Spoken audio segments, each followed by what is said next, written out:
berkenaan dengan Kesultanan Bani Ayyubi ataupun orang-orang Barat yang menulisnya sebagai The Sultanate of Ayyubids ya. Ini kemudian kita ketahui ya merupakan kuasa pemerintahan Islam ya yang kemudian mereka itu berasal dari wilayah Kurdistan ya, wilayah yang ada di utara Turki yang ada di utara Mesopotamia Irak dan yang ada di wilayah timur hingga ke wilayah selatan dari wilayah Turki begitu. Nah, ini adalah orang-orang yang kemudian ya berasal dari orang-orang Kurdi atau Kurdistan yang mereka ya kekuasaannya itu pada awalnya ada di bawah kuasa dari Imaroh Zankiyah yang dibangun oleh sosok yang kita kenal ya pemimpin yang paling mengemuka di antara kuasa daulah ataupun keemiran atau imaroh ya Zankiyah itu sosok yang dikenal sebagai Nuruddin Mahmud Zanki yang kemudian mereka juga orang-orang Kurdistan yang ada di bawah kuasa dari imaroh Zankiyah tadi itu mereka berkhidmat dan menyatakan baiat kepada Khalifah Bani Abbasiyah yang berkedudukan di kota Baghdad. Dan ini mereka ya orang-orang yang kemudian dikenal sebagai orang-orang Kurdistan, orang-orang Kurdi pada masa Najmuddin Ayyub dan juga putranya itu Salahuddin Yusuf Ayyub begitu ya. Ini mereka kemudian ya memperoleh jabatan kuasa dari mulai wilayah Mesir, kemudian memasuki wilayah Damaskus, juga wilayah Mosul, tempat di mana dulu daulah Zankiyah itu berkuasa begitu. Maka kalau kita berbicara berkenaan dengan ya Kesultanan Ayyubiyah yang merupakan ya penerus dari Kesultanan ya Zankiyah ini berkuasa dari wilayah Syam meliputi wilayah Suriah ya yang berpusat di Damaskus, kemudian juga wilayah Palestina, Lebanon, kemudian juga Jordan sampai ke wilayah utara Jazirah Arabia Saudi hari ini, sampai juga memasuki wilayah Tikrit tempat lahirnya Sultan Salahuddin Al-Ayyubi, kemudian juga menguasai wilayah Mosul ya, wilayah Imaroh Zankiyah sebelumnya, kemudian juga meliputi ya wilayah Hijaz, meliputi wilayah kegubernuran ya Makkah, Madinah dan Jeddah sampai ke wilayah Hadromi ya di wilayah Yaman begitu ya. Kemudian juga menguasai ya sebagian wilayah Irak Utara dan kemudian menguasai seluruh wilayah Mesir sampai ke pantai utara Afrika dari mulai ya wilayah Tripoli, Libya sampai kemudian wilayah Ifriki yang kemudian dikenal sebagai wilayah Mahdiyah atau juga kita kenal sebagai wilayah Tunisia hari ini. Ini adalah wilayah kekuasaan Kesultanan Ayyubiyah. Nah, ini kalau kita lihat gambaran dari peta ini, wilayah yang berwarna kuning agak tua ini merupakan wilayah kekuasaan pemerintahan daulah ya ataupun Kesultanan Ayyub semenjak dideklarasikan oleh Sultan Salahuddin Al-Ayyubi pasca jatuhnya kekuasaan Fatimiyah orang-orang Syiah Ismailiyah yang ada di Kairo, kemudian juga memudarnya peran dari para pewaris kekuasaan Imaroh ataupun keemiran Zankiyah pasca wafatnya Sultan Nuruddin Mahmud Zanki begitu. Nah, ini berkenaan dengan kekuasaan daulah ataupun kesultanan ya pemerintahan Islam ya Bani Ayyubi begitu.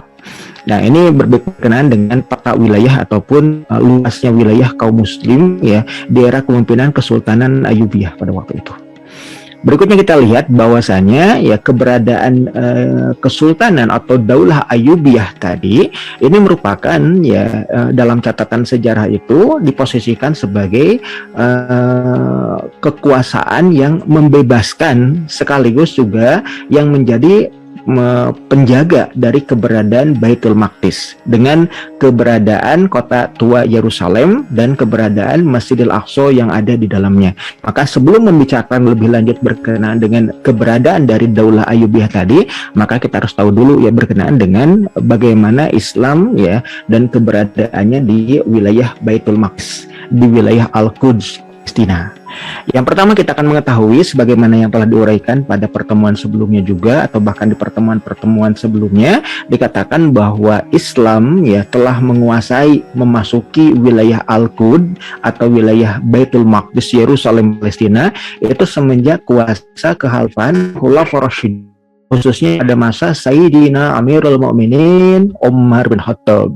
Jadi pada waktu itu kita akan mengetahui ya, pada tahun 638 Miladiah itu Sayyidina Umar bin Khattab itu memasuki wilayah Yerusalem Palestina setelah mendapatkan surat dari ya Panglima Perang kaum Muslim Abu Ubaidah bin Jarrah bahwasanya pintu gerbang Yerusalem, pintu gerbang Al-Quds, Baitul Maqdis Palestina itu akan diserahkan langsung oleh Kenapa pendeta Monofisit Sophronius sebagai sosok petinggi dari kuasa orang-orang Kristen yang ada di wilayah Yerusalem tidak berkenan jika seandainya pintu gerbang kota Yerusalem Baitul Maqdis itu diserahkan kepada Amirul Jihad Panglima Perang kaum Muslim Abu Ubaidah bin Jarrah.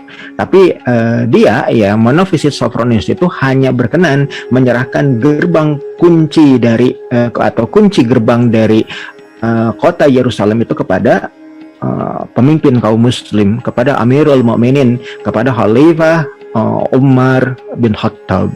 Pemaknaannya ini bahwa Monofisit Sophronius menyatakan bahwasanya jika seandainya kunci gerbang kota diserahkan kepada Amirul Jihad, kepada Panglima Perang kaum muslim Abu Ubaidah bin Jarrah, dia memaknai bahwa Yerusalem Baitul Maqdis Al-Quds Palestina itu ditundukkan dengan kuasa peperangan, dengan adanya ya masuknya kekuasaan ya dengan pasukan bersenjata.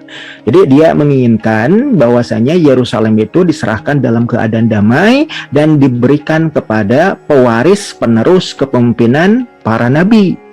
Dan kita tahu bahwa Umar bin Khattab itu adalah yang mewarisi kepemimpinan Muhammad SAW itu sebagai pemimpin negara, sebagai Raisud Daulah. Karena posisi dari Khalifah Umar bin Khattab itu sebagai Khalifatul Rasul yang kedua setelah wafatnya Khalifatul Rasul yang pertama, yaitu Abu Bakar As-Siddiq. Kita tahu ya bahwasanya keberadaan Al-Quds, keberadaan Baitul Maqdis, keberadaan dari Yerusalem Palestina begitu ya, itu dipusatkan dan dianugerahi oleh Allah Subhanahu wa taala kepada ya para anbiya, kepada para nabi Allah yang lahir, besar, berdakwah, berjuang dan wafat di Al-Quds, wafat di Baitul Maqdis, wafat di Al-Aqsa begitu. Maka dalam konteks ini kemudian kita akan mengetahui bahwa keberadaan Yerusalem itu dipusakai dan dianugerahkan kepada ya para anbiya atau para pewaris dari para anbiya tadi yang meneruskan kepemimpinan para anbiya atas umatnya. Dan ketika kepemimpinan orang-orang Bani Israel itu sudah selesai dan kemudian ya ditaklukkan oleh kekuasaan ya bangsa-bangsa pendatang yang memasuki wilayah Yerusalem, maka tongkat estafet kepemimpinan atas umat ya yang diposisikan sebagai umat yang kemudian direstui di wilayah Yerusalem itu dipusakai kepada ya para pewaris dari sosok yang dikenal sebagai Isa bin Maryam, yang kemudian walaupun ada bentuk penyimpangan terkait dengan ajaran-ajarannya ya oleh generasi berikutnya, dan sampai kemudian era pendeta ya Monofisit Sophronius yang merupakan penanggung jawab kota Yerusalem pada waktu itu, dan dia memaklumi bahwa kuasa Yerusalem itu harus diserahkan kepada Nabi Allah yang dijanjikan di akhir zaman nanti, yaitu sosok Muhammad SAW. Namun pada waktu penaklukan futuhat atas Baitul Maqdis Al-Quds Yerusalem Palestina, baginda Nabi itu sudah wafat ya sekian tahun sebelumnya. Maka diwariskan kepemimpinannya itu kepada pewaris kepemimpinan baginda Nabi, yaitu Khalifatul Rasul, yang pada waktu itu ketika masa pengepungan Yerusalem itu Khalifatul Rasulnya adalah Khalifatul Rasul yang kedua, yaitu Khalifah Umar bin Khattab. Jadi permakluman yang kemudian diberikan oleh Panglima Perang Abu Ubaidah bin Jarrah pada waktu itu karena mengetahui betul alasan terkait dengan keutamaan dan keistimewaan Yerusalem, alasan berkenaan dengan kemuliaan Baitul Maqdis, Al-Quds, Al-Aqsa yang ada di Yerusalem Palestina. Makanya beliau itu kemudian ya berkenan untuk ya menyurati Khalifah Umar bin Khattab untuk bersedia datang langsung menerima kunci gerbang Yerusalem dari tangan ya Monofisit Sophronius pada waktu itu. Berikutnya kita pun mengetahui bahwa keberadaan Baitul Maqdis, keberadaan Al-Quds yang ada di Palestina itu merupakan amanah bagi para khalifah. Amanah bagi para khalifatur Rasul, pengganti Rasul yang memimpin umat Rasul, umat beriman di akhir zaman. Maka dalam konteks ini kemudian kita akan mengetahui ya jelas apa yang dikatakan oleh Sultan Abdul Hamid II ketika menolak proposal dari ya Dr. Theodor Herzl ya di era Utsmaniyah ya yang pada waktu itu meminta izin kepada Sultan Abdul Hamid sebagai khalifah kaum muslim yang bertanggung jawab atas wilayah Al-Quds, bertanggung jawab atas wilayah Baitul Maqdis Yerusalem Palestina. Untuk apa? Pada waktu itu orang-orang Zionis Yahudi hendak memiliki pemukiman yang ada di Baitul Maqdis. Maka saat itu kemudian proposal pengajuan Der Judenstaat ataupun berkenaan dengan pemukiman Yahudi ataupun berkenaan dengan negara Yahudi itu kemudian disampaikan oleh Dr. Theodor Herzl kepada Sultan Abdul Hamid II. Dan Sultan Abdul Hamid II menyatakan bahwa sesungguhnya Al-Quds itu merupakan amanah mulia bagi para khalifah, dan yang bertanggung jawab atas kekhalifahan Islam pada waktu di mana Sultan Abdul Hamid berkuasa itu adalah beliau, yaitu Sultan Abdul Hamid II. Makanya kemudian beliau katakan bahwa Al-Quds itu sesungguhnya bukan milik kami, tapi sesungguhnya ini adalah milik seluruh kaum muslim, bukan hanya milik Khalifah Sultan Abdul Hamid II, tapi ini milik seluruh kaum muslim dunia. Dan ini dipercayakan oleh seluruh kaum muslimin dunia untuk senantiasa dijaga, dilindungi oleh siapa yang memimpin kaum muslim saat itu. Dan pemimpin kaum muslim saat itu adalah Sultan Abdul Hamid II. Karena itu difahami betul semenjak diserahkannya kunci gerbang ya kota dari Monofisit Sophronius kepada Khalifah Umar bin Khattab, maka sesungguhnya keberadaan Al-Quds itu menjadi amanah dan tanggung jawab para khalifah. Karena para khalifah itu mewarisi kepemimpinan Nabi Muhammad SAW atas umat yang beriman kepada Allah dan Rasulnya. Makanya kemudian kita akan mengetahui pernyataan dari Sultan Abdul Hamid bahwasanya kota Mekah Al-Mukarramah dengan keberadaan Baitullah Ka'bah di dalamnya itu pasti dijaga oleh Allah Subhanahu wa taala dan para malaikatnya. Sedangkan ya keberadaan Madinah Al-Munawwarah dengan keberadaan Bawi itu pasti akan dijaga oleh baginda Nabi Muhammad SAW bersama seluruh kaum muslim dunia. Ya, dan keberadaan dari ya Baitul Maqdis, keberadaan Al-Aqsa dengan keberadaan ya Yerusalem dan di dalamnya itu ada ya Masjidil Aqsa, maka itu menjadi tanggung jawab pemeliharaan, penjagaan dan perlindungannya di tangan khalifah kaum muslim. Dan bahkan dikatakan oleh Sultan Abdul Hamid bahwasanya keberadaan Baitul Maqdis dengan keberadaan Masjidil Aqsa di dalamnya yang ada di kota suci Al-Quds ya Yerusalem itu seperti layaknya harim, seperti layaknya kesayangan bagi sosok sultan penguasa kaum muslim. Itu sampai diibaratkan seperti itu. Jadi jangan sampai lepas keberadaan Masjidil Aqsa, keberadaan Baitul Maqdis, keberadaan Al-Quds dari tangan kaum muslim ya. Dan kita tahu bahwa kaum muslim itu dijaga dan kemudian dilindungi oleh keberadaan sosok pemimpinnya yang kita kenal sebagai Amirul Mukminin ataupun khalifah begitu. Jadi Al-Quds itu merupakan amanah bagi para khalifah ya. Dan kita tahu ya pada tahun 1099 ya Al-Quds Yerusalem Palestina itu kemudian jatuh ke tangan pasukan salib. Setelah apa? Setelah kita mengetahui semenjak tahun 1095 ya Paus Urbanus yang pertama ya di wilayah Clermont ya di wilayah Prancis itu kemudian mengomando ya para kesatria, para perwira militer dari kekaisaran Prancis itu untuk ya memasuki wilayah Yerusalem. Dan kemudian pada tahun 1099 ya 4 tahun kemudian Yerusalem akhirnya jatuh ke tangan pasukan salib dari Prancis. Dan ini yang kemudian mengawali ya upaya yang dilakukan oleh kaum muslim yang diwakili oleh Daulah Zankiyah dan juga oleh Daulah Ayyubiyah untuk segera kembali membebaskan Al-Quds. Apalagi mereka diminta oleh Khalifah Bani Abbasiyah yang berkedudukan di Baghdad pada waktu itu untuk segera membebaskan Yerusalem ya dari apa? Dari kekuasaan pasukan salib.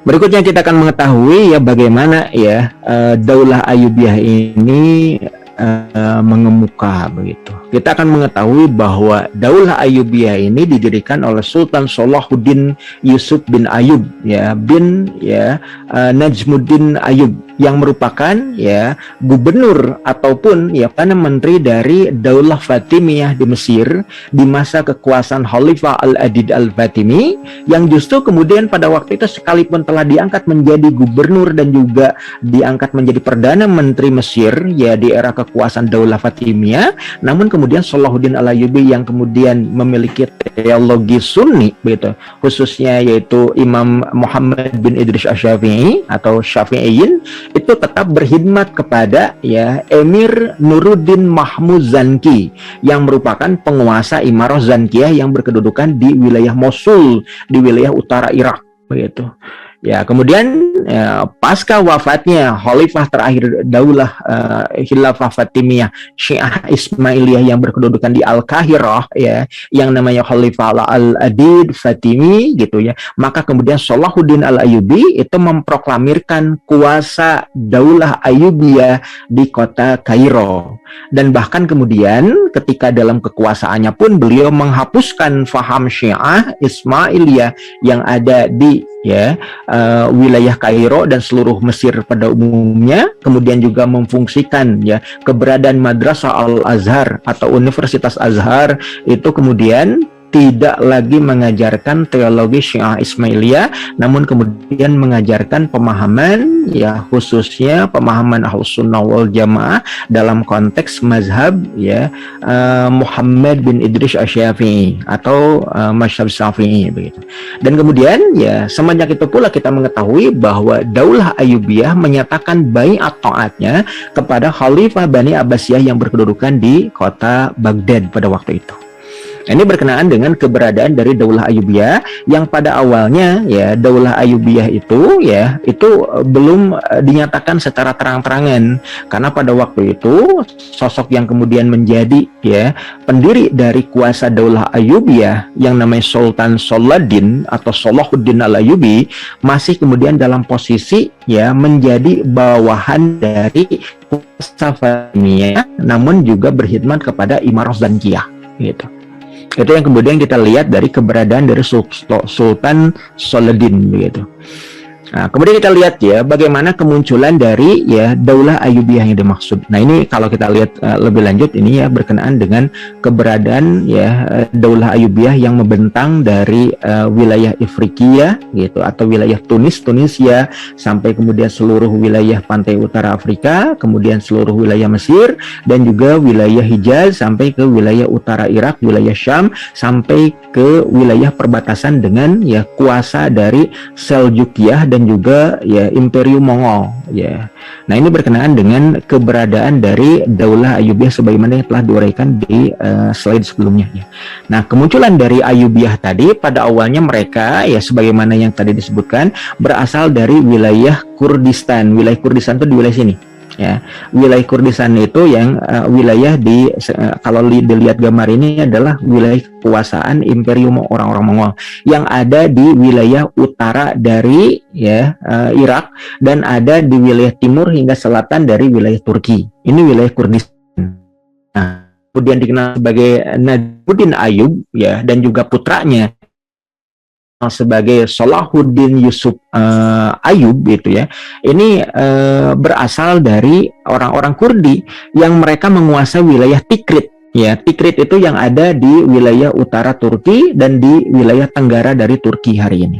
Dan orang-orang yang berkuasa di wilayah Tikrit itu merupakan ya atabeg ataupun pejabat pemerintahan seperti layaknya adipati atau gubernur untuk kepentingan Imarah Zankiyah di era kekuasaan dari ya Nuruddin Mahmud Zanki ya, pewaris dari Najmuddin ya, ataupun Imaduddin Zanki begitu. Nah ini kita lihat bahwa Imarah Zankiyah yang dipimpin oleh Nuruddin Mahmud Zanki tadi berkuasa di wilayah Mosul, wilayah Irak Utara. Makanya kemudian kita akan mengetahui antara Mosul dengan Tikrit itu dua kota yang ya berdekatan begitu. Makanya kita juga akan mengetahui bagaimana kedekatan antara sosok Najmuddin Ayyub beserta juga dengan adiknya Asaduddin Syirkatu ya beserta juga dengan putranya yang kita kenal Salahuddin Ayyub itu kepada penguasa dari ya Daulah Imarah Zankiyah yang berkuasa di wilayah Mosul, yaitu Nuruddin Mahmud Zanki. Ya, seringkali orang-orang Kurdi tadi, baik itu adalah Najmuddin, Salahuddin ataupun Asaduddin, itu dilibatkan oleh ya Najmuddin, ya dilibatkan oleh Najmuddin Mahmud begitu ya Zankiyah untuk ikut terlibat dalam pembebasan negeri-negeri yang belum ditundukkan oleh kekuasaan Zankiyah pada waktu itu. Berikutnya kita akan mengetahui bahwasanya ya di antara ya orang-orang Kurdistan yang berkuasa di wilayah Tikrit tadi ada dua orang kakak beradik, dua orang bersaudara, para mujahid yang terkemuka yaitu sosok Najmuddin Ayyub dan juga Asaduddin Syirkatu atau Asaduddin Syirkuh begitu ya. Nah, mereka adalah dua orang kakak beradik yang memang berkhidmat kepada kekuasaan Imarah Zankiyah yang ada di wilayah Mosul. Mereka ini adalah ya Najmuddin Ayyub itu penguasa Tikrit, sedangkan Asaduddin Syirkuh itu adalah panglima perang dari Tikrit, gitu ya. Wilayah kekuasaan general Daulah Ayyub. Dan kita akan mengetahui ya pada tahun 1169 begitu ya sosok ya Najmuddin ya Mahmud Ayyub gitu ya penguasa Zankiyah tadi itu kemudian ya memerintahkan kepada Asaduddin Syirkatu untuk ya menaklukkan wilayah Mesir dari pengaruh ya orang-orang Salib yang semenjak tahun 1099 itu menguasai wilayah Yerusalem. Maka pada waktu itu Asaduddin Syirkatu itu melancarkan ekspedisi untuk memerangi orang-orang yang sudah merecoki keberadaan Daulah Fatimiyah yang ada di wilayah Kairo. Dan setelah kemudian Asaduddin Syirkatu itu menaklukkan ya orang-orang Salib di wilayah Mesir, maka ya Khalifah yang kemudian dikenal sebagai Khalifah Al-Adid memberikan kuasa di wilayah Kairo ya sebagai wuzara ya kepada sosok Asaduddin Syirkatu pada tahun 1169 ya. Dan beliau ya Asaduddin Syirkatu itu hanya berkuasa kurang lebih 2 bulan saja, karena 2 bulan berikutnya ya tahta kuasa wuzara ataupun perdana menteri kuasa Fatimiyah yang ada di Kairo itu diberikan ke keponakannya yaitu Salahuddin Yusuf ya Al-Ayyubi. Nah, ini yang kalau kita perhatikan lebih lanjut ya bahwa Sultan Salahuddin Al-Ayyubi itu ikut berjihad untuk mengalahkan ya bebas Kairo dari pengaruh Salib pada waktu itu sama pamannya yaitu Asaduddin Syirkatu. Dan ketika akhirnya mampu mengalahkan pasukan Salib, Asaduddin Syirkatu itu dipusakai sebagai ya wuzara atau wazir perdana menteri bagi kepentingan Khalifah Al-Adid Al-Fatimi. Namun 2 bulan berikutnya beliau wafat dan akhirnya kemudian kekuasaannya itu diambil alih oleh keponakannya Salahuddin ya Salahuddin Yusuf ya bin Najmuddin Ayyub. Berikutnya kita Salah ataupun Salahuddin yang agung ya. Ini yang kemudian merupakan pendiri dari Daulah Ayyubiyah sekaligus juga merupakan sultan paling megah yang ada di dalam era kekuasaan Daulah ataupun Sultanat Ayyubid atau Kesultaniyah. Yang pertama kita akan mengetahui ya beliau itu merupakan anak dari ya hasil pernikahan ya antara Amir ya Najmuddin Ayyub dengan Syidhatun, putri dari seorang waliullah yang berasal dari mereka kan di setelah itu Syidhatun dibawa oleh Najmuddin Ayyub itu ke wilayah Tikrit. Pernikahan antara Najmuddin Ayyub dengan Syidhatun juga tercatat dalam catatan sejarah itu dengan luar biasa begitu ya. Karena apa? Memang Ayyub ya sampai beliau itu belum berkenan untuk menikah, ya. Karena apa? Karena dikisahkan ketika adiknya yang namanya adalah Asaduddin Syirkoh atau Asaduddin Syirkatu mengingatkan kepada sosok Najmuddin Ayyub, ya, nah dengan usianya yang sudah mulai senja, sedangkan beliau itu belum mewaris tahta kuasa yang ada di Tikrit, ya, kekuasaan wilayah keadipatian bagi Imarah Zankiyah, wilayah kegubernuran bagi wilayah Zankiyah yang ada di wilayah Tikrit, ya. Maka kemudian pada waktu itu Najmuddin Ayyub, ya, menyatakan kepada adiknya Asaduddin Syirkatu tadi bahwa sesungguhnya dia belum memiliki, ya, keinginan untuk segera menikah karena hatinya sungguh terpaut untuk segera membebaskan Yerusalem dari kekuasaan pasukan salib.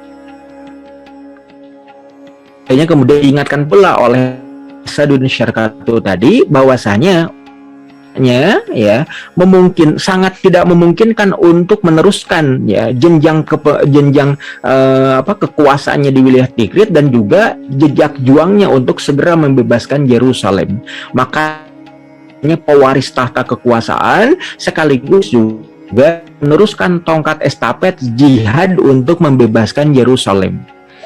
Maka kemudian Najmuddin Ayyub berkata kepada adiknya tadi, kepada Asaduddin Syirkatu tadi, bahwasanya sungguh, ya, hatiku masih terpaut dengan Yerusalem. Jika seandainya soleha, ya, yang mengajakku ini untuk menggapai keridhaan Allah, menuju jannah, menuju surga, dan kemudian menganugerahkan kepada kami, ya, perjuangan yang sama untuk segera membebaskan Yerusalem, dan permaisuri kami nanti tidak, ya, mampu untuk mewujudkan pembebasan Yerusalem, hendaknya, ya, dari rahim istriku itulah lahir sang pembebas Yerusalem. Jika seandainya ada perempuan yang memiliki cita-cita kami, maka sungguh aku akan menikahinya. Itu yang kemudian dinyatakan oleh Najmuddin Ayyub kepada Asaduddin Syirkatu. Hingga suatu waktu Najmuddin Ayyub itu dikisahkan datang ke kota Baghdad dan kemudian, ya, bercengkrama dengan sosok waliullah, sosok Syekh Al-Baghdadi dari kota Baghdad pada waktu itu. Dan kemudian pada waktu itu kemudian, ya, ketika bercengkrama satu sama lain, ya, ternyata ada suara di balik, ya, tabir yang meminta kesediaan dari Syekh, ya, datang ke balik tabir tadi, ya, yang pada awalnya ketika Syekh Baghdadi dalam keadaan sumringah, namun setelah, ya, balik lagi ke hadapan Najmuddin Ayyub, ya, wajahnya tidak lagi sumringah. Maka kemudian Najmuddin Ayyub bertanya kepada Syekh Baghdad tadi, "Ya Syekh, dengan apa yang membuat engkau ketika meninggalkan kami, ya, dalam keadaan riang gembira, namun justru ketika pulang kembali ke hadapan kami, justru engkau dalam keadaan masyghul, nah, keadaan rusak. Gerangan apa yang membuat engkau, ya, bersedih hati seperti itu?" Dan kemudian Syekh Baghdadi menyatakan kepada Najmuddin Ayyub bahwa sesungguhnya tadi putrinya meminta beliau untuk berlebih dahulu, dan pas bahwasanya putri dari Syekh Baghdadi menolak pinangan dari salah seorang kesatria muslim yang ada di kota Baghdad untuk menikahinya. Dan ketika ditanyakan lebih lanjut alasan apa yang membuat menolak terus, ya, pinangan dari setiap laki-laki soleh, laki-laki yang pendidikan, laki-laki yang cerdas, laki-laki yang perkasa, ya, para pemimpin ataupun para kesatria yang datang ke kediaman Syekh Baghdadi, ternyata si putrinya tadi selalu menolak, ya. Putrinya tadi namanya adalah Syedhatun, ya. Dan dikisahkan bahwa Syedhatun itu menolak pinangan yang datang ke rumahnya untuk meminang diri menjadi istrinya. Maka Hatun menyatakan, "Sungguh aku menginginkan laki-laki yang datang meminangku memiliki cita-cita untuk membebaskan Yerusalem. Sungguh dengan kedua tanganku inilah aku akan mengajaknya menuju keridhaan Allah, menggapai surganya. Aku akan melahirkan sosok kesatria muslim yang nanti menjadi penerus dari bapaknya untuk membebaskan Yerusalem. Maka begitu Najmuddin Ayyub mendengar alasan dari Syed Hatun yang dikisahkan oleh bapaknya tadi, maka Najmuddin Ayyub berdiri dengan keras. Dan saat itu kemudian Najmuddin minta kesediaan dari Syekh Al-Baghdadi tadi untuk segera menikahkan dirinya dengan putrinya. Maka saat itu tahun 1135 Najmuddin Ayyub melepas masa lajangnya yang pada waktu itu sudah berusia senja, entah 50 tahun, entah 60 tahunan. Itu beliau akhirnya menikah dengan sosok gadis remaja nama Syed Hatun. Dan dari pernikahan antara Najmuddin Ayyub dengan Syed Hatun tadi yang memiliki visi untuk menggapai akhirat bersama, menuju keridhaan Allah, memasuki jannah, dan mempersembahkan kado mulia bagi Allah, bagi Rasulnya, dan bagi seluruh kaum muslim berkenaan dengan pembebasan Yerusalem. Itu yang kemudian menjadi visi mulia pernikahan antara Najmuddin Ayyub dengan Syed Hatun. Maka 2 tahun kemudian pada tahun 1137 lahirlah sosok bayi mungil pertama dari rahim Syed Hatun yang kemudian dikenal namanya sebagai Salahuddin Ayyub atau Salahuddin Yusuf Al-Ayyubi. Ini lahirnya pun dibesarkan di kota Tikrit, wilayah kekuasaan kegubernuran Imarah Zangia yang dipusakai oleh Najmuddin Ayyub sebagai penguasanya. Dan kita juga akan mengetahui semenjak kelahiran tadi, ya sejak kecil, sosok Salahuddin Al-Ayyubi itu tadi di pendidikan keagamaan keislamannya oleh kakeknya sendiri. Ya, ibunda dari ibundanya yaitu Syed Hatun yang kita kenal sebagai Syekh Al-Baghdadi tadi. Pendidikan keagamaannya dididik oleh kakeknya. Kemudian pendidikan leadershipnya ya dibimbing langsung oleh Emir Najmuddin Ayyub, penguasa Tikrit, dan juga Emir Mahmud Zanki, ya, penguasa Imarah Zangia. Sedangkan berkenaan dengan ilmu kekesatrian dan kemiliterannya dibimbing langsung, dibina langsung oleh Amirul Jihad, pemimpin perang dari orang-orang Kurdistan yang ada di wilayah Tikrit, yaitu Asaduddin Syirkoh atau Asaduddin Syirkatu. Maka kita akan mengetahui ya bahwa ketika ya sosok Najmuddin Ayyub ya kemudian Mahmud Zanki ataupun Imarah Zankiyah ya ke seluruh wilayah ada di Timur Tengah sampai ke wilayah perbatasan dengan orang-orang pasukan salib, maka kita akan mengetahui Salahuddin Yusuf bin Ayyub tadi itu ikut terlibat dalam upaya jihad lillahi kalimatillah.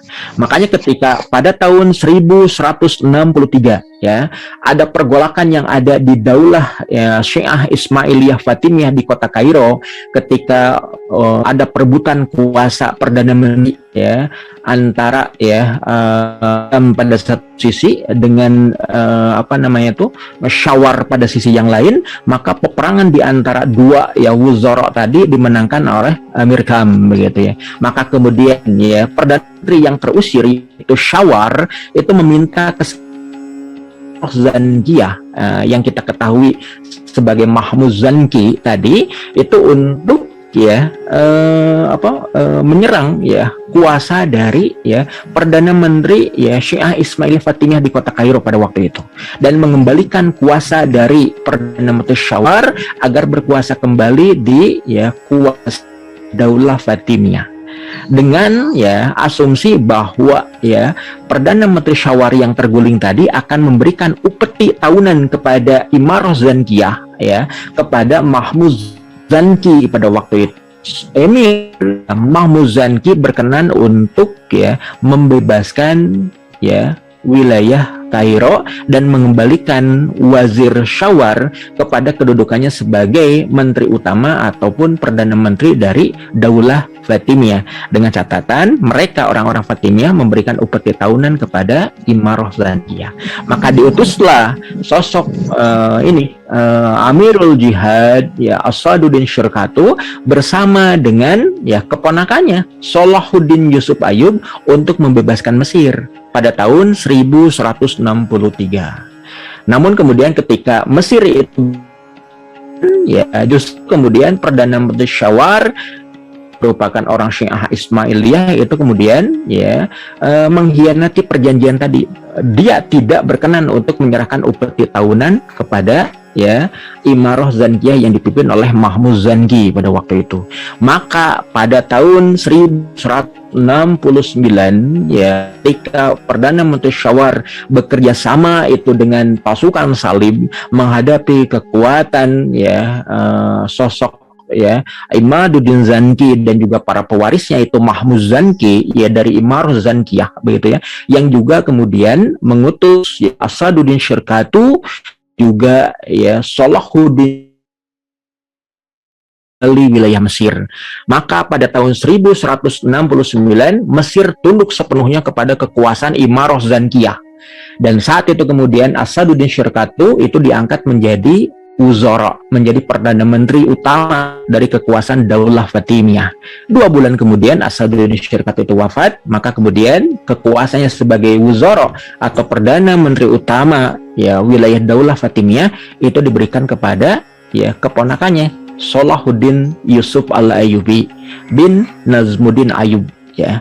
Maka semenjak tahun 1109 ya, Salahuddin Al-Ayyubi itu menjadi Perdana Menteri Mesir ya di bawah kuasa dari ya Daulah Fatimiyah di era Khalifah Al-Adid Al-Fatimi. Namun dalam setiap ya pergerakannya, dalam setiap aktivitasnya sekalipun ya ada dalam kekuasaan Daulah Fatimiyah ya Salahuddin yang merupakan Sunni ya bermazhab Syafi'iyah itu tetap berkhidmat kepada Sultan ya atau Emir ya Mahmud ya Zanki dari Imarah Zankiyah pada waktu itu. Dan ketika pada tahun 1171 begitu ya, ketika ya sosok yang kita ketahui sebagai penguasa yang terkuat ya dari ya keberadaan Imarah Zankiyah yaitu sosok Mahmud Zanki itu wafat, maka kemudian kita mengetahui ya bahwasanya ya Khalifah Al-Adid pun pada waktu yang sama pun itu dinyatakan ini itu maka pada tahun 1171 beliau jadi penguasa Mesir secara begitu. Itu yang terjadi ya. Dan ketika tahun 1174 ketika pewarisan tahta kuasa dari Sultan atau Emir ya Mahmud kepada para anak keturunannya, maka sejak itu pula kita mengetahui bahwa Salahuddin Yusuf Ayyub itu memproklamirkan berdirinya Daulah Ayyubiyah.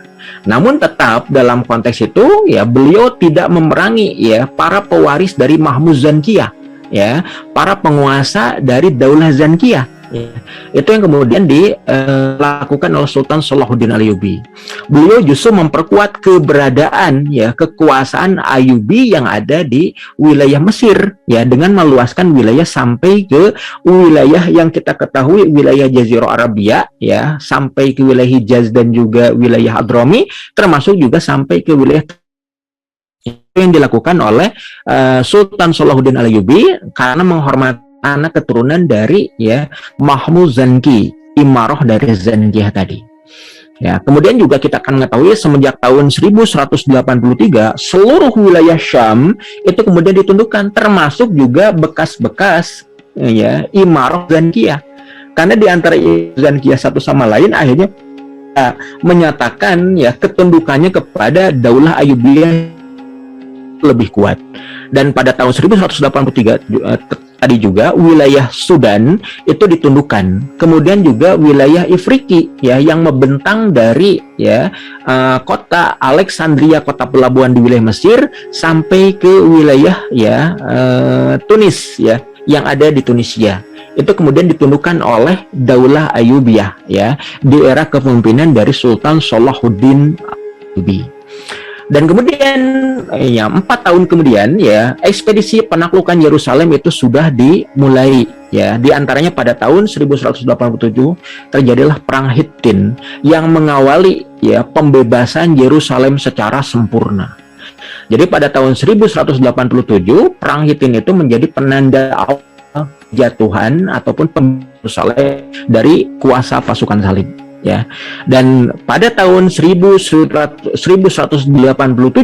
hingga tahun 1192 terjadilah perang salib yang ketiga antara ya Sultan Salahuddin Al-Ayyubi menghadapi gabungan pasukan salib dari Eropa yang dipimpin oleh ya Raja Inggris Raya, kita kenal sebagai Richard Lionheart. Di balik perang salib dari Eropa tadi ya kita tahu ada Raja Leopold dari Bulgaria, ada Kaisar Philippe Auguste dari Prancis, ada juga ya Kaisar Germania yang kita kenal sebagai Frederick Barbarossa begitu. Jadi banyak sekali raja Eropa yang datang ke ya Yerusalem untuk merebut paksa ke Yerusalem dari kekuasaan Salahuddin Al-Ayyubi, dari kekuasaan kaum muslim. Dan pada waktu itu kemudian kita mengetahui dalam perang salib yang ketiga 1187 hingga tahun 1192 kemenangan demi kemenangan tetap bisa diraih oleh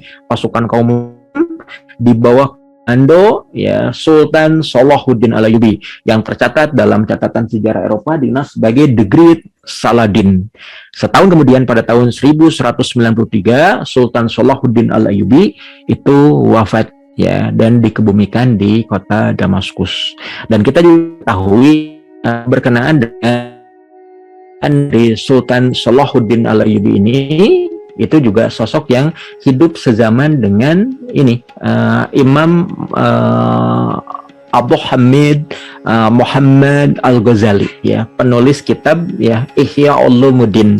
Karena kita tahu juga ya bahwa Imam Al-Ghazali itu lahir pada tahun ya 1058 ya, dan kemudian itu wafat itu pada tahun awal di mana Salahuddin Al-Ayyubi itu kemudian lahir dan dibesarkan di wilayah Tikrit begitu.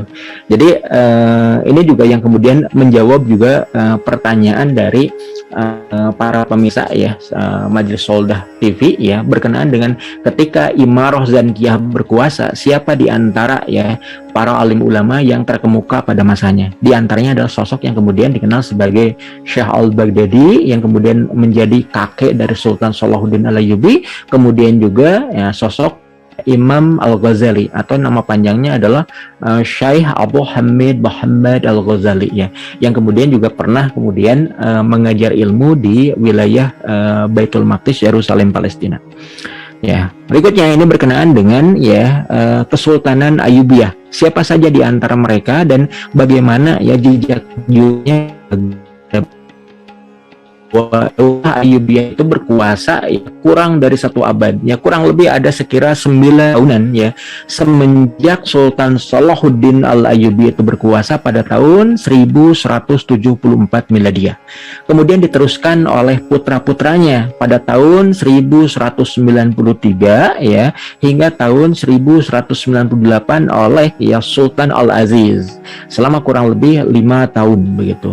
Kemudian ya pada tahun 1198 hingga setahun kemudian pada tahun 1199 digantikan oleh Emir Al-Mansur oleh putranya juga. Namun ya setahun kemudian pada Al-Ayyubi tadi itu berselisih satu sama lain, maka kemudian adik dari Sultan Saladin ya Sultan Salahuddin Al-Ayyubi yang kita kenal sebagai Al-Adil satu ya Ahmad bin Najmuddin Ayyub itu mengambil kuasa dari putra dari ya Sultan Saladin. Karena apa? Karena memang perseteruan antara Al-Aziz dan Al-Mansur yang mengakibatkan porak-porandanya ya Daulah Ayyubiyah. Maka diselamatkanlah oleh adik dari Sultan Saladin yang namanya adalah Malik Al-Adil pertama ya, yang kemudian juga dikenal sebagai Adil Ahmad. Kekuasaannya kurang lebih 19 tahun ya, Malik Al-Adil Ahmad Dadi ya. Pada tahun 1218 ya kekuasaannya ya itu diwariskan kepada penerus dari Daulah Ayyubi berikutnya, yaitu selama kurang lebih 20 tahun, dan 1238 ya Al-Kamil yang pertama itu kemudian ya wafat dan digantikan oleh Malik Al-Adil yang kedua ya, yang berkuasa kurang lebih 2 tahun saja ya, setelah kemudian saudaranya naik tahta yang kemudian dipusakai tahun 1240 ya, yang kita kenal sebagai Malikus Soleh Najmuddin ya. Kekuasaannya itu berlangsung selama 9 tahun ya, yang kemudian kita tahu bahwa Malikus Soleh Najmuddin tadi itu wafat dan digantikan oleh putranya kenal sebagai Muazzam Turansah ya. Namun kekuasaan Muazzam Turansah ya, yang kita ketahui bahwa Muazzam Turansah itu merupakan putra dari Malikus Soleh, yang itu kemudian kekuasaannya hanya beberapa bulan saja, karena kemudian Muazzam Turansah itu tidak disukai oleh para pemimpin pasukannya, oleh para panglimanya yang berasal kaum Mamalik. Kaum Mamalik itu adalah kaum Mamluk atau kaum atau para tentara yang berasal dari ya kaum budak yang kemudian dipersenjatai, dilatih oleh ya Daulah Ayyubiyah untuk menjadi pasukan perang begitu. Nah, maka Muazzam Turansah itu kemudian mati terbunuh. Maka kemudian yang bertahta pada periode berikutnya itu adalah sosok dari Malikus Soleh Najmuddin, yaitu Syajaratul, hanya sekira 3 bulan saja pada tahun 1249. Karena apa? Khalifah Al-Mustasim Billah, penguasa dari ya Bani Abbasiyah di kota Baghdad, itu kemudian mengirimkan surat izin kepada Syajaratul untuk segera berhenti dari kekuasaannya sebagai malikah, sebagai penguasa perempuan yang ada di kota Kairo.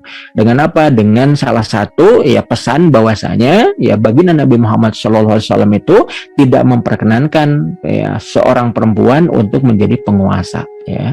Lan qaumun walau amrohum imro'atun, akan pernah beruntung suatu kaum yang menyerah benarnya kepada perempuan. Maka demi sabda Rasulullah SAW tadi, sosok Syajaratul Dur itu diminta mundur teratur. Jika seandainya tidak berkenan untuk mundur teratur, maka Khalifah Al-Mustasim Billah akan memaksa mundur dengan ya keadaan ya dihinakan begitu. Maka akhirnya Syajaratul Dur yang merupakan istri dari Malikus Soleh kemudian meminta kesediaan pemimpin dari para panglima ya orang-orang Mamluk ya untuk bermusyarakah, bekerja sama ya, bermusyawarah menentukan siapa yang kemudian layak untuk meneruskan kepemimpinan dari kekuasaan Ayyubiyah yang berkedudukan di kota Kairo pada waktu itu. Maka dia adalah sosok yang kemudian dikenal sebagai Malik Al-Ashraf ya. Malik Al-Ashraf pun kemudian tidak bertahan lama, karena pada periode berikutnya ya kita akan mengetahui bahwa ya pasca wafatnya Sultan Malikus Soleh Najmuddin tadi terjadi konflik internal di antara ya para penguasa dari Ayyubiyah. Kemudian muncullah ya konfliknya antara orang-orang Ayyubiyah sebagai penguasa dengan para kesatria, para perwira, para panglima dari Mamlukiyah yang menjadi ya elit pasukan khusus Ayyubiyah pada waktu itu. Hingga dari situ kemudian pada tahun 1250 tampillah sosok ya penguasa baru di kota Kairo, yaitu sosok yang dikenal sebagai Malik Izzuddin dari Turkumani ya. Al-Turkumani itu maknanya berasal dari Turki ya, yang kemudian dikenal juga sebagai Mamluk Bahri, orang-orang Mamluk yang berkuasa terbiasa berperang di wilayah kota-kota pelabuhan di Al-Bahr atau di lautan atau di perairan. Dan kita akan mengetahui bahwa semenjak tahun 1250 kekuasaan Daulah Ayyubiyah itu akhirnya ya tamat, digantikan oleh kekuasaan dari pemerintahan Islam yang baru yang kemudian dikenal sebagai kekuasaan dari Daulah Mamlukiyah, Daulah Mamalik Bahri yang kemudian dipusakai oleh Malik Izzuddin Aibak Turkumani. Tahu bahwa sosok Malik Izzuddin Aibak tadi itu pada awalnya merupakan panglima perang Daulah Ayyubiyah di generasi terakhir, yang pada waktu kekuasaan kepemimpinan ya Malik Al-Ashraf tadi ya, sosok Malik Izzuddin Aibak Turkumani tadi menikahi janda dari Malikus Soleh Najmuddin yang dikenal sebagai Syajaratul Dur. Sajaratul Dur tadi dinikahi oleh Izzuddin Aibak Turkumani, dan atas Khalifah Bani Abbasiyah yang Khalifah Al-Mustasim Billah, maka ya Malik Izzuddin Aibak tadi dipusakai sebagai penguasa baru di kota Kairo, menggantikan kedudukan Daulah Ayyubiyah menjadi kekuasaan Daulah Mamlukiyah.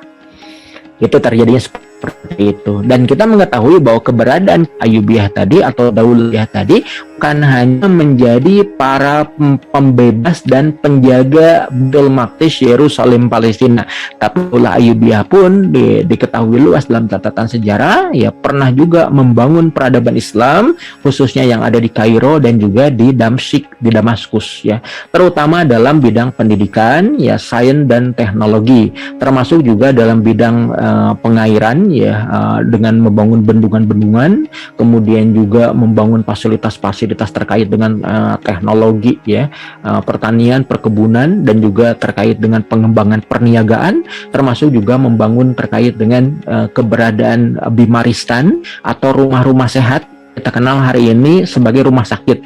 Kalau di era kepemimpinan peradaban sakit tapi rumah sehat begitu, yang maknanya orang-orang yang kemudian mengidap penyakit itu akan dirawat di rumah-rumah sehat tadi agar menjadi orang-orang yang sehat kembali.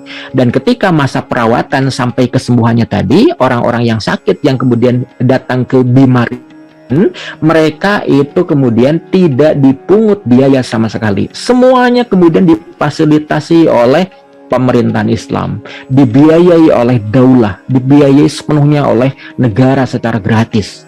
Bahkan ketika akhirnya mereka sehat ya, maka ketika mereka meninggalkan Bimaristan itu mereka juga dibekali, kan hanya dibekali makanan dan minuman, tapi juga dibekali dengan pakaian dan juga modal ya, berupa dinar dan dirham sebagai modal awal agar mereka bisa melanjutkan hidup ya, dalam arti melanjutkan hidup agar tetap bisa survive.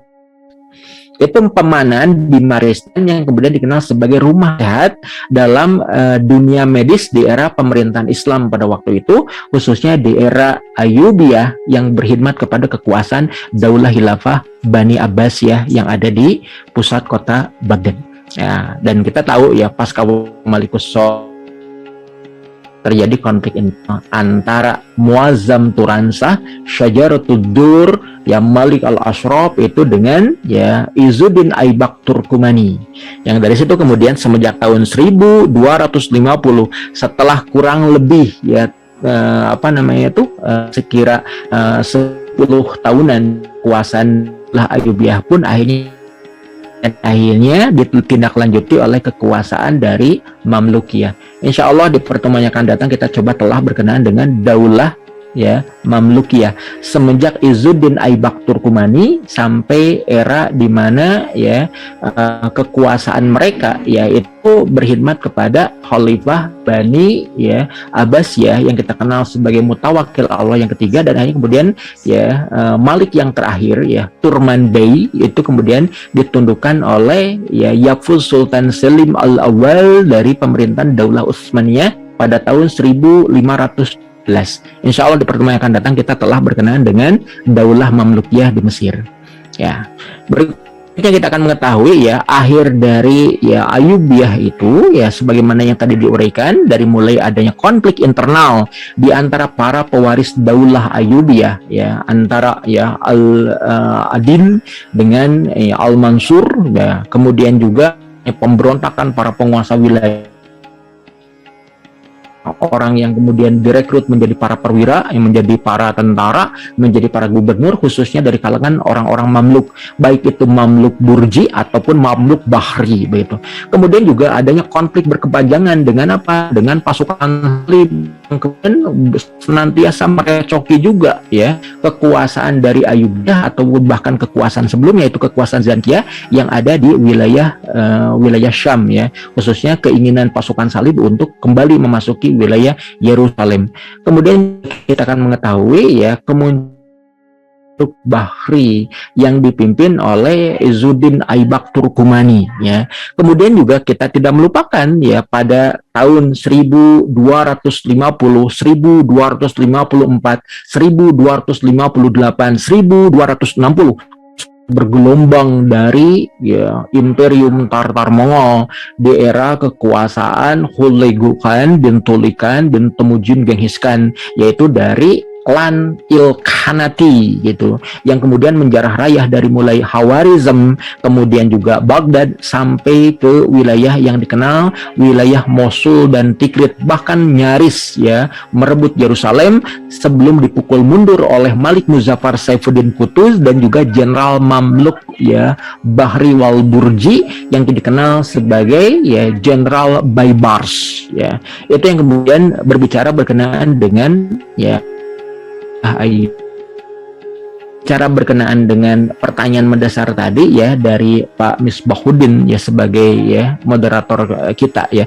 Apakah kemudian Daulah Ayyubiyah itu merampas kuasa dari Daulah Zankiyah? Tentu tidak gitu. Dalam artinya apa? Dalam arti bahwa secara natural gitu, secara alamiah itu mensublimasi ya, mengambil alih kuasa Daulah Zankiyah karena para imaroh ataupun para emir ataupun para penguasa imaroh Zankiyah tadi tidak sekuat Mahmud ya Mahmud Zanki ya. Jadi Mahmud Zanki itu sosok yang kemudian mengemuka kuat begitu ya. Termasuk juga pendahulunya Imaduddin Zanki, itu mereka adalah para penguasa awal dari Zankiyah yang sangat kuat. Namun para pewarisnya justru mereka lemah. Sedangkan yang sebelumnya menjadi bawahan dari Zankiyah yaitu Nazmuddin Ayyub ya, penerusnya yang kita kenal sebagai Salahuddin Ayyub itu jauh lebih kuat begitu. Maka orang-orang Zankiyah itu akhirnya kemudian tunduk pada kekuasaan Ayyubiyah. Jadi begitu, jadi sublimasi gitu perannya itu. Jadi tidak ditundukkan dengan peperangan, tapi orang-orang imaroh Zankiyah tahu diri bahwa keberadaan orang-orang lebih kuat jika dibandingkan dengan imaroh Zankiyah. Nah, kalau sebelumnya ya keberadaan dari ya Atabeg Ayyubi yang ada di Tikrit itu dinilai lebih lemah jika dibandingkan dengan imaroh Zankiyah di era ya Mahmud Zanki ya, dan di era punya yaitu Imaduddin Zanki, maka wajar kalau Nazmuddin Ayyub tunduk pada Imaduddin Zanki dan tunduk pula pada Mahmud Zanki. Namun ketika era penerusnya gitu ya, imaroh Zankiyah mengalami kemunduran, sedangkan ya Atabeg Zankiyah yang bermuara pada kedudukan ya orang-orang Bani Ayyubi itu menguat. Maka ketika Daulah otomatis imaroh Zankiyah pun pada akhirnya kemudian tersublimasi tunduk pada kekuasaan Ayyubiyah. Sama juga ketika Ayyubiyah itu di generasi akhirnya mulai mengalami kemunduran dan kelemahan, maka yang menguat itu adalah para perwira militernya ya, para kaum budak yang kemudian dilatih oleh orang-orang Ayyubi, para prajurit tempur yang handal dari ya, Mamlukiyah tadi, itu akhirnya kemudian mengemuka menjadi kekuasaan ya di wilayah Kairo. Maka Daulah Ayyubiyah pun pada akhirnya runtuh dan digantikan oleh Mamlukiyah, digantikan oleh para perwira militernya, digantikan oleh budak-budak yang dulu dilatih.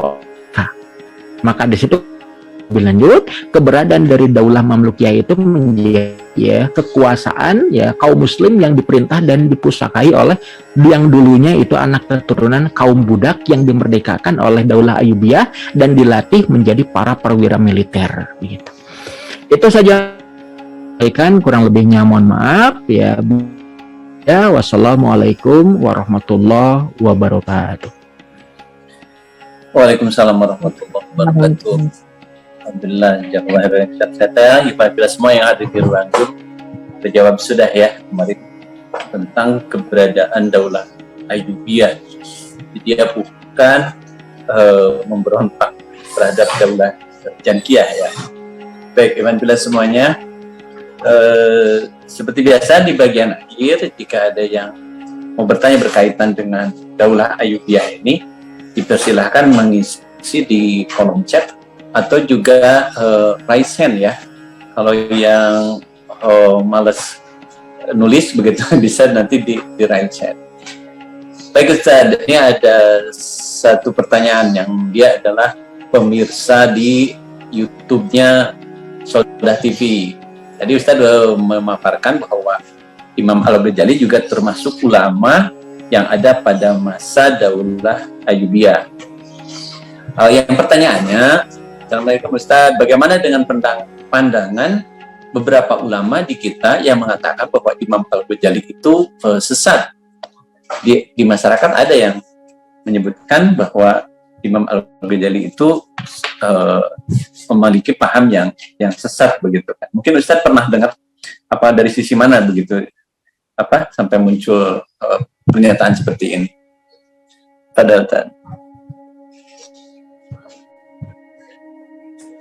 Masih dimutat itunya, mic-nya.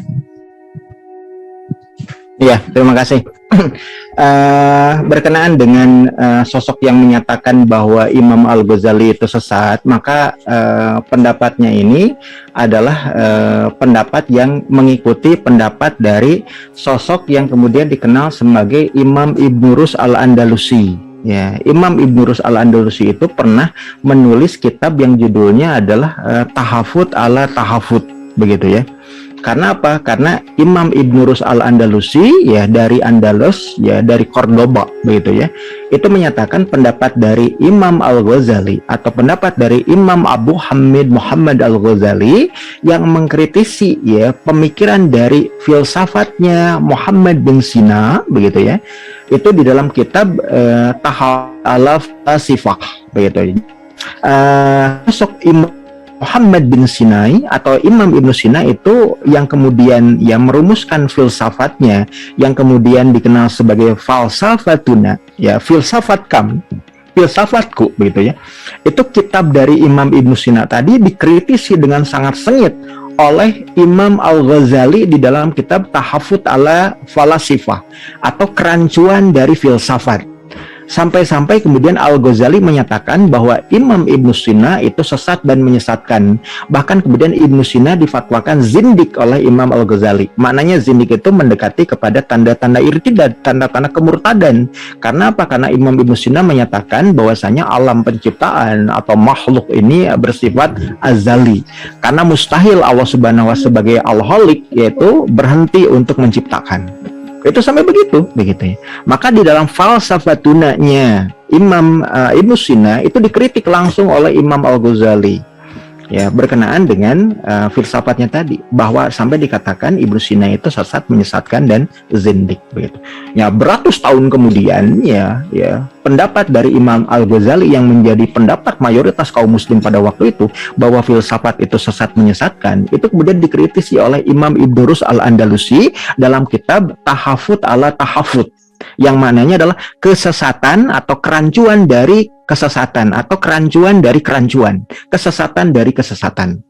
Itu yang kemudian dinyatakan oleh Imam Ibnu Andalus yang membela pendapat dari Imam Ibnu Sina dan mengkritik dari pengkritiknya yaitu Imam Al-Ghazali. Jadi kalau ada yang menyatakan hari ini atau saat ini bahwa Al-Ghazali itu sesat dan menyesatkan, itu mengikuti pendapat dari Imam Ibnu Rus Al-Andalusi yang menulis kitab Tahafut ala Tahafut, ya kerancuan dari kerancuan ya. Yang juga kita tahu bahwa ya sosok dari Imam Ibnu Rus Al-Andalusi atau yang dikenal juga sebagai Averroes begitu ya. Averroes itu adalah penulis kitab Bidayatul Mujtahid.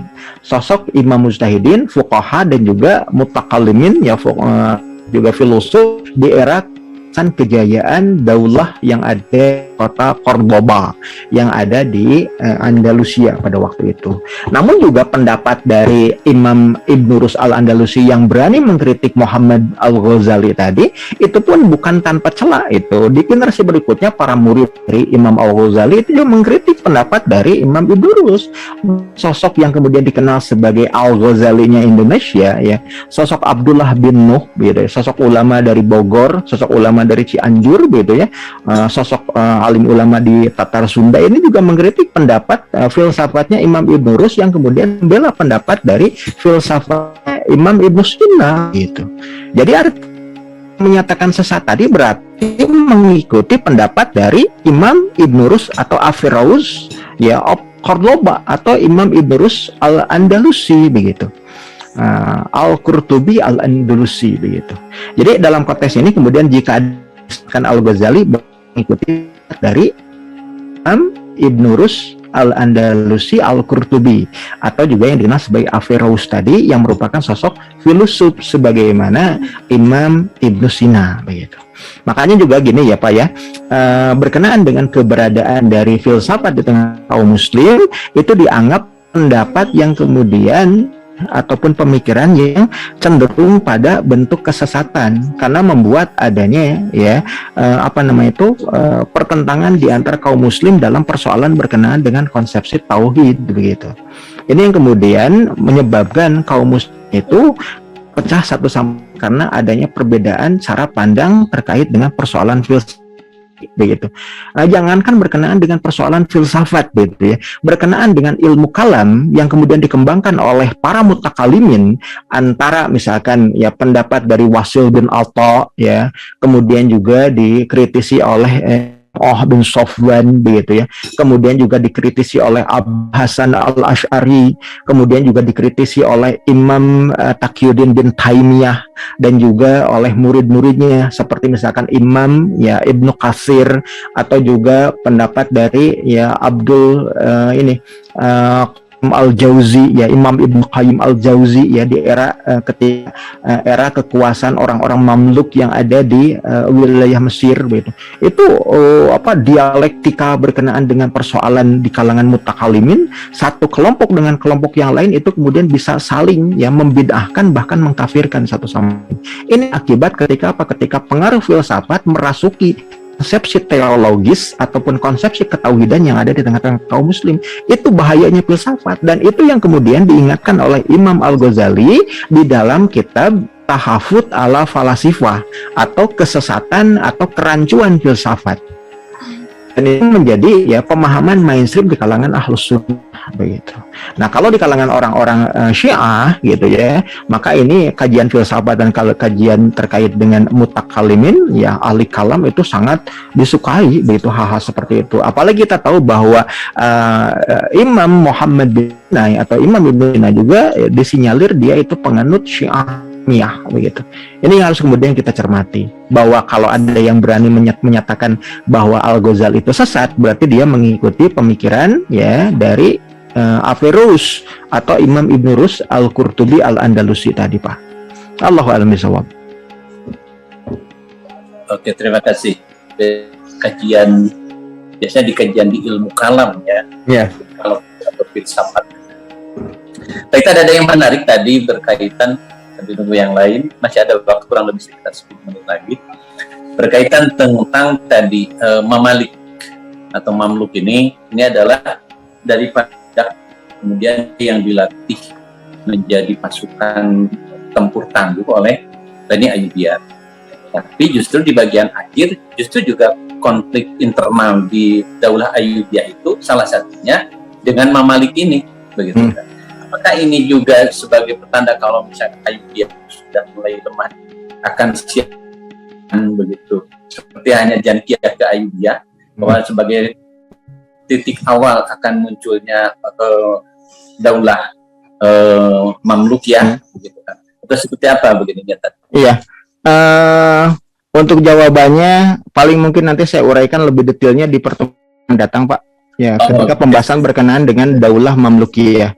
Tapi intinya bahwa kaum Mamalik tadi, baik itu dari kalangan Mamluk Burji ataupun Mamluk Bahri, baik itu yang direkrut dari kalangan orang-orang Turki, orang-orang Kurdi ataupun orang-orang Parsi, begitu ya.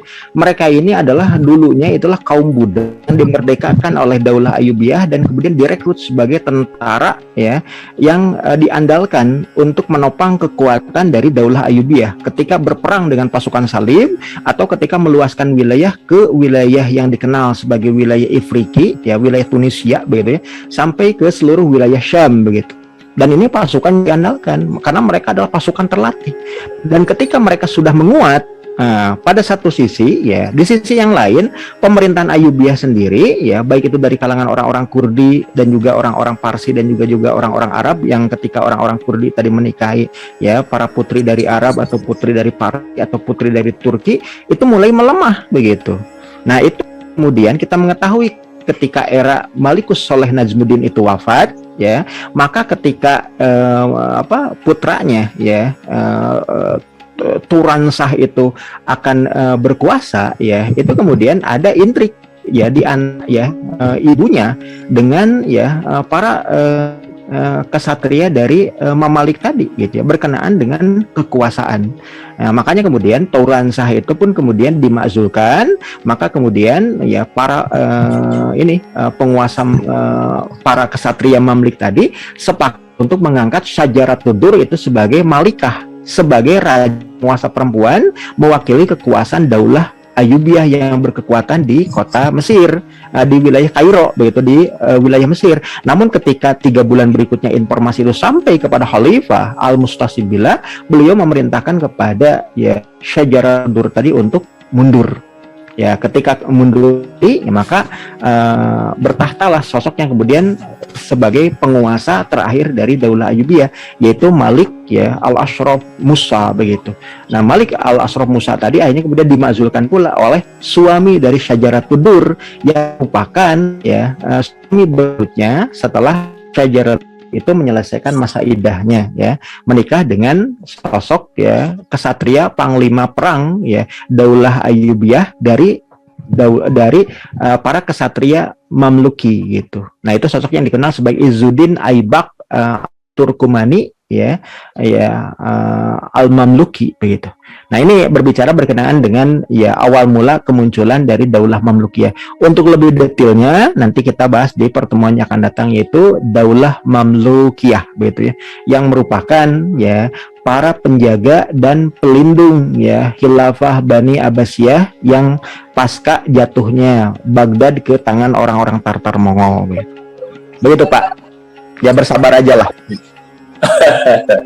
Terima kasih Tan atas bocorannya. Menarik ya Iwan Villa semuanya yang masih penasaran tentang bagaimana begitu Daulah Mamlukiyah.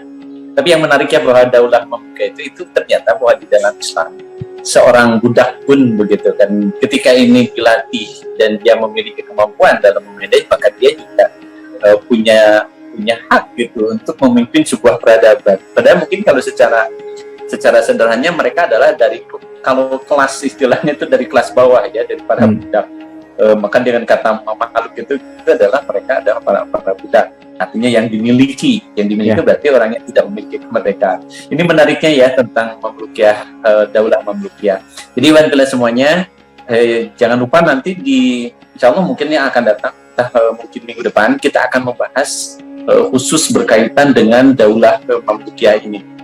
Dan ini memang menariknya, ini daulah yang memang dia berbeda dari daulah-daulah sebelumnya. Dan ini ternyata lebih menarik lagi karena dia nanti akan berhadapan dengan Mogol atau kala Tartar, ya, yang kita sudah mungkin bahas atau sudah sedikit ada informasi tentang bagaimana kebenisan orang-orang. Bagi Alhamdulillah semuanya, nampaknya tidak ada yang bertanya karena mungkin tadi penjelasan dari awal sampai akhir begitu detail dan kita bisa mendapat gambaran. Oh ya, ada yang raise hand, masih ada waktu kurang lebih 5 menit. Silahkan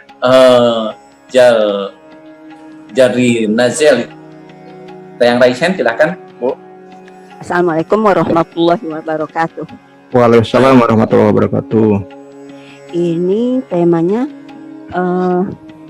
pembebas dan penjaga Al-Quds. Ya. Dihubungkan dengan fakta sekarang tentang Palestina. Muslim Palestina yang sekarang itu berasalnya dari mana? Apakah ada hubungan yang dengan Daulah Ayyubiyah atau gimana? Ya. Terus itu pertama. Yang pertanyaan keduanya, Yerusalem merupakan tanah suci bagi 3 agama, Islam, Nasrani, dan Yahudi.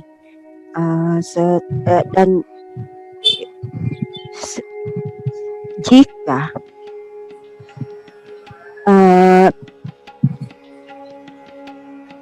Palestina bisa kembali ke pangkat itu, bagaimana aturan terbaik untuk mengatur Palestina? agar Yahudi dan Nasrani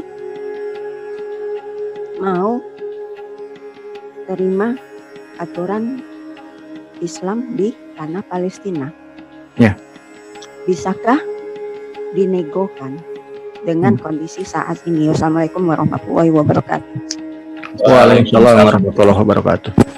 Bisa dipahami ya Tan ya? Ya, bisa. Ya. Oke, siap kepada Tan. Iya. Terima kasih atas pertanyaan dari Ibu Zafri Zanelli gitu ya. Berkenaan dengan pertanyaan tadi ya, kondisi kaum muslim yang ada di Palestina hari ini tuh muslimin dari mana? Apakah muslimin dari Daulah Ayyubiyah ataukah muslimin Daulah Mamlukiyah, muslimin dari Daulah Zankiyah atau Daulah Khilafah Abbasiyah, ataukah dari muslimin dari pemerintahan Islam yang terakhir, yaitu muslimin dari Utsmaniyah begitu ya. Maka kalau kita berbicara berkenaan dengan etnik yang ada di wilayah Gaza, kemudian etnik ya muslim yang ada di wilayah tepi barat ya, ataupun West Bank begitu ya, dan juga bahkan yang kemudian dikuasai oleh kalangan Zionis Yahudi, siapakah muslimin yang ada di wilayah Baitul Maqdis dan sekelilingnya yang ada di wilayah Palestina secara keseluruhan. Maka kita mengetahui bahwa muslimin yang ada di wilayah Gaza ataupun muslimin yang ada di tepi barat dan juga muslimin yang ada di Yerusalem itu etniknya adalah etnik Arab begitu ya. Dan kita sudah mengetahui ya semenjak ribuan tahun yang lalu, bahkan ketika di masa kuasa ya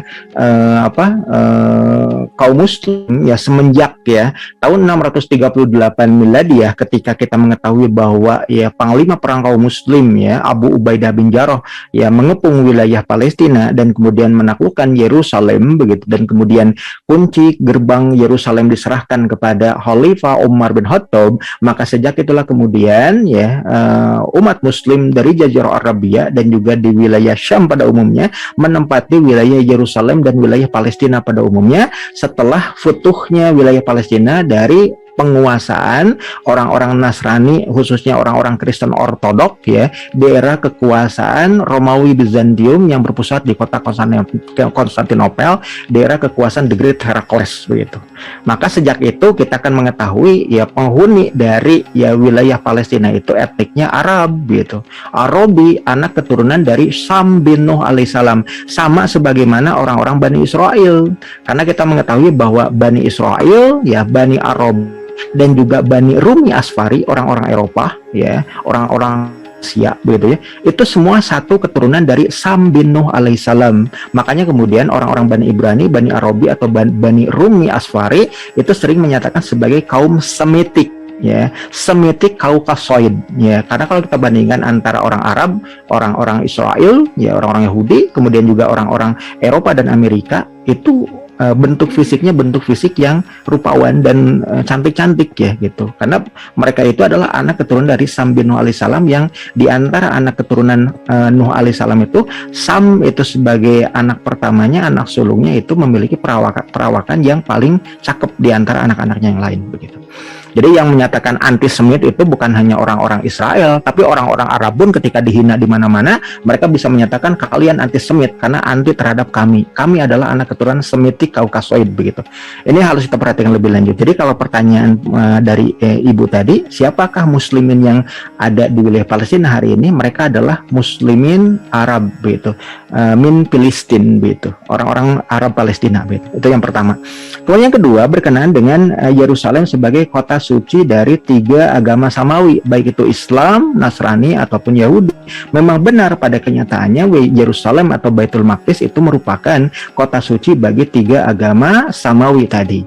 Namun harus kita pahami bahwa pemusakaan ya, penganugerahan Yerusalem, Baitul Maqdis, Al-Aqsa dengan keberadaan Masjidil Aqsa di dalamnya ini diperuntukkan bagi orang-orang beriman kepada Allah dan Rasulnya, dan diyakini sepenuhnya oleh kita kaum muslim bahwa Nabi Allah yang terakhir itu adalah Khataman Nabiyyin Muhammad SAW, sekalipun tidak diakui oleh orang-orang Nasrani ataupun tidak diakui pula oleh orang-orang Yahudi tentang Khataman Nabiyyin Muhammad SAW tadi. begitu ya. Maka dalam konteks ini yang mempusakai keberadaan Yerusalem Palestina itu kepada hamba Allah yang beriman kepada Allah dan Rasulnya. Tentu dalam konteks ini menurut terminologi syariat, menurut terminologi Islam, bahwa yang layak dan berhak untuk mewarisi keberadaan Yerusalem itu adalah umat Islam, kaum muslim, pewaris ajaran Muhammad SAW sebagai khataman nabiyyin.